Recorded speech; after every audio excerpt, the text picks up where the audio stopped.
देश के पीएम मोदी पर हमला हो तो क्या होगा? ऐसी स्थिति में क्या देश बिखर जाएगी? क्या दुनिया पर इसका असर पड़ेगा? क्या बीजेपी पूरी तरह से टूट जाएगी? और तब देश की बागडोर कौन संभालेगा? इसके अलावा कई सवाल हैं जो पंजाब के फिरोजपुर वाली घटना के बाद उठ सकती है।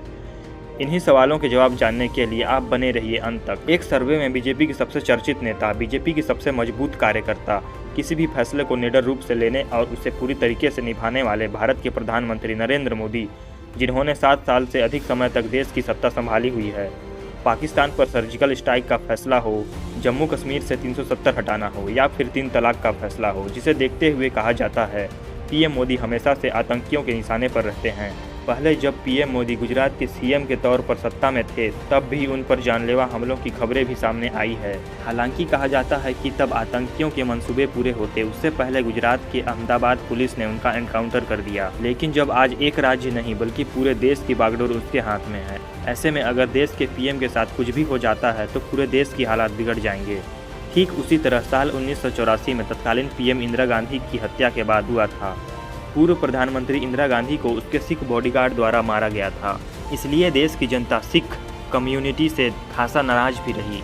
उस वक्त महज 24 घंटों में सिख समुदाय के 8000 लोगों को मौत के घाट उतार दिया गया था। केवल दिल्ली की बात करें तो 3000 सिखों की लाशें दिल्ली की सड़कों पर बिखरी हुई थी। कई सिखों के घर जला दिए गए तो कुछ के दुकानों को लूट लिए गए। जो सिख जहां मिलता उसे वहीं मार दिया जाता। अब आप अंदाजा लगाइए कि पीएम मोदी पर हमला होता है तो देश के हालात कैसे होंगे। देश में अफरा तफरी का माहौल हो जाएगा। जो भी कम्युनिटी उन पर अटैक करेगी उस कम्युनिटी के लोगों का जीना मुश्किल हो जाएगा। लोग उनके खून के प्यासे हो जाएंगे।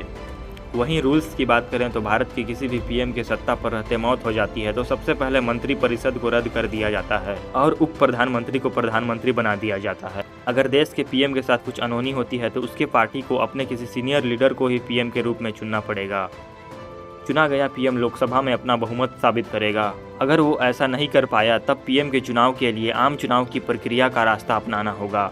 अब बात करते हैं देश की बाहरी ताकतों की। अगर पीएम पर विदेशी ताकतों ने हमला किया तब देश में दंगे होने से तो बच जाएगा, लेकिन देश अशांत जरूर हो जाएगा। ऐसी खतरनाक स्थिति में शायद उस देश पर हमला बोल दिया जाएगा और शायद ऐसी स्थिति में वर्ल्ड वार 3 हो जाएगा, क्योंकि पहला वर्ल्ड वार जिस तरीके से हुआ था उसके पीछे की वजह कुछ ऐसी ही थी। दरअसल 1940 में ऑस्ट्रिया और बोस्निया के संबंध अच्छे नहीं चल रहे थे।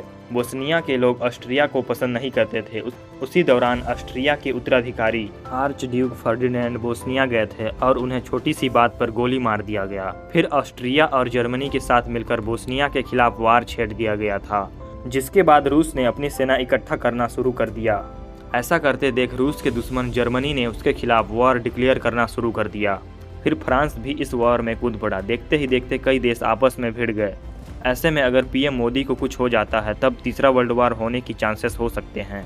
अगर देश का ही कोई व्यक्ति अगर पीएम पर हमला कर दे, जैसा कि हम जानते हैं पीएम मोदी की सुरक्षा के लिए एनएसजी के ब्लैक कमांडो की एक पूरी टीम होती है। साथ ही जिस राज्य का दौरा कर रहे होते हैं उस स्टेट की पुलिस भी उसकी सुरक्षा के लिए चौकन्ना रहती है। ऐसे में अगर देश का कोई व्यक्ति पीएम पर हमला करता है तो उस शख्स को ऑन द स्पॉट वहीं मार गिराया जाएगा या तो उसे गिरफ्तार करके 3rd डिग्री के जरिए हर एक पहलू को जानने की कोशिश की जाएगी। ये पूछताछ केवल उस राज्य की पुलिस ही नहीं करेगी बल्कि दिल्ली क्राइम इन्वेस्टिगेशन की टीम, फिर इंटेलिजेंस ब्यूरो सीबीआई और फिर रॉ से होकर निकलेगी। ठीक उसी तरह इंदिरा गांधी के केस के दौरान की गई थी। जिस भी समुदाय और जाति द्वारा हमला किया जाएगा उससे जुड़ी सभी लोगों की देश में क्या दुर्दशा होगी, ये हम इंदिरा गांधी का उदाहरण देकर वीडियो में पहले ही बता चुके हैं। क्या पीएम मोदी की मजबूत सुरक्षा की घेराबंदी को कोई तोड़ सकता है?